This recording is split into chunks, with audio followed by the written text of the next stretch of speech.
Assalamualaikum warahmatullahi wabarakatuh. Kami di sini dari kelompok 4. Kami di sini akan membahas apa? Akulturasi kebudayaan Islam di Indonesia. Sebelum itu, mari kita perkenalkan diri masing-masing. Nama saya Muhammad Alam Marianto. Saya Fatur Rahman Adwan. Saya Nacara Madani. Saya Zazkia Medina Putri. Saya Kilan Ratu Izzah. Selamat menyaksikan. Akulturasi kebudayaan Islam di Indonesia. Menurut KBBI, akulturasi adalah percampuran dua kebudayaan atau lebih yang saling bertemu dan saling mempengaruhi. Perkembangan budaya Islam tidak menggantikan atau memusnahkan kebudayaan yang sudah ada di Indonesia, karena kebudayaan yang berkembang di Nusantara sudah begitu kuat di lingkungan masyarakat, sehingga terjadi akulturasi antara kebudayaan Islam dengan kebudayaan yang sudah ada.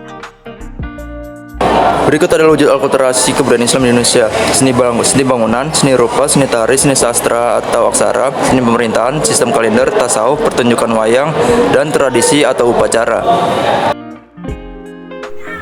Seni bangunan. Contohnya Masjid Agung. Masjid Agung merupakan peninggalan Kerajaan Banten yang berdiri di wilayah Desa Banten, Kecamatan Kesamen, Kabupaten Serang. Masjid bersejarah ini dibangun pada abad ke-16 pada masa pemerintahan Sultan Maulana Hasanuddin. Berikut ada beberapa jenis seni rupa. Yang pertama seni ukir dan yang kedua seni lukis kaligrafi. Seni ukir, ukiran ornamen Masjid Mantingan.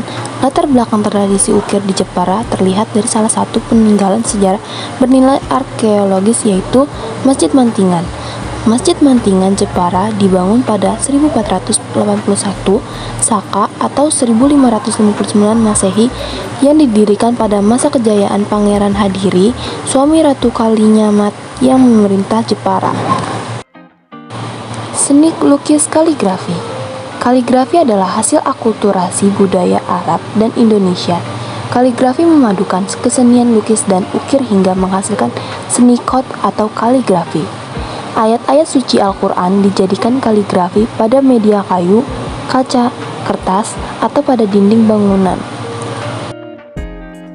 Salah satu contoh wujud akulturasi kebudayaan Islam di Indonesia dalam bidang seni tari adalah Tari Zapin. Tari Zapin merupakan salah satu tarian tradisional Melayu yang berasal dari Provinsi Riau yang cukup populer. Tarian ini dibawa dari Hadramaut, Yaman pada abad ke-16 oleh para pedagang Arab yang juga merupakan pendakwah agama Islam. Tari Zapin dibawakan berkelompok dan biasanya diiringi dua alat musik utama yaitu gambus dan marwas berupa gendang kecil. Syair-syair yang digendangkan dalam tarian Zapin ini juga digunakan sebagai media dakwah.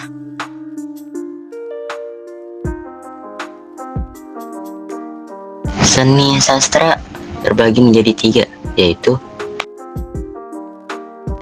yang pertama, hikayat. Hikayat adalah karya sastra yang berisi cerita sejarah atau dongeng.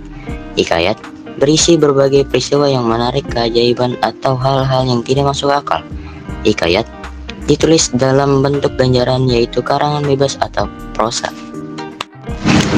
Yang kedua, babat. Menurut KBBI, babat adalah kisahan berbahasa Jawa, Sunda, Bali, Sasak, dan Madura yang berisi peristiwa sejarah. Babat sama dengan cerita sejarah, riwayat sejarah Tambo, Salasilah, atau hikayat. Penulisan babat seperti tulisan sejarah tetapi isinya tidak selalu berdasarkan fakta. Isi babat.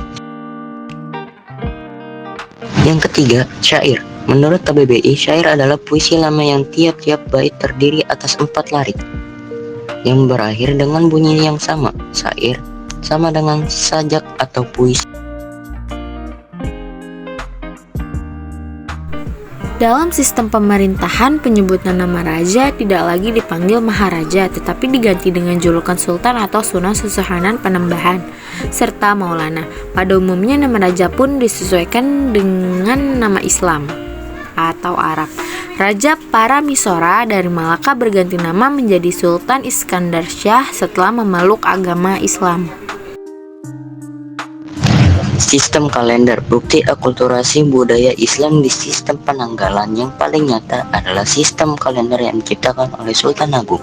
Ia melakukan perubahan nama-nama bulan pada tahun Saka. Bulan Muharram diganti dengan Syura dan Ramadan diganti dengan Pasa. Kalender ini dimulai pada 1 Muharram 1043 Hijriah. Tasawuf. Tasawuf dalam perkembangan agama Islam adalah pelajaran yang berisi soal-soal ketuhanan. Ajaran tasawuf berkaitan dengan hasrat manusia yang didorong oleh rasa cinta terhadap Tuhan sehingga mereka selalu berusaha untuk mendekatinya, yaitu dengan mencari hubungan langsung melalui jalan-jalan yang suci. Ada pula bentuk akulturasi ilmu tasawuf dengan budaya pra-Islam. Aliran kebatinan, muncul konsep ajaran manunggaling kawula Gusti seperti yang diajarkan oleh Syekh Sitis Jenar. Karisma wali. Wali sebagai penyebar ke agama Islam memiliki kelebihan-kelebihan karisma luar biasa yang oleh masyarakat umum disebut sebagai kesaktian. Kelebihan para wali dalam mengajarkan tasawuf merupakan daya tarik tersendiri bagi keberhasilan penyebaran agama Islam di Nusantara. Filsafat dalam seni budaya. Para wali memanfaatkan seni budaya sebagai media dalam menyebarkan ajaran Islam. Tokoh yang menonjol adalah Sunan Kalijaga. Pertunjukan wayang. Masuknya Islam ke Pulau Jawa melalui proses yang sedemikian rupa. Para wali menyebarkan Islam dengan berbagai pendekatan dakwah.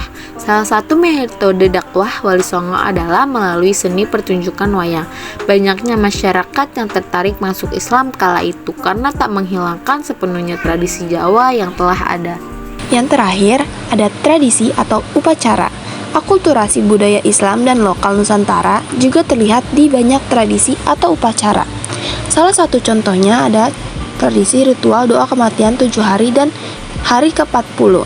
Tahlilan adalah tradisi Islam yang dilakukan untuk mengenang dan mendoakan orang yang telah meninggal dunia. Tradisi tahlilan biasanya dilakukan pada malam pertama setelah seorang meninggal dunia dan pada malam-malam tertentu setelah itu. Seperti pada hari ke-7, hari ke-40, hari ke-100, dan hari ke-1000 setelah kematiannya. Pembahasan dari kami mengenai akulturasi kebudayaan Islam di Indonesia. Wassalamualaikum warahmatullahi wabarakatuh.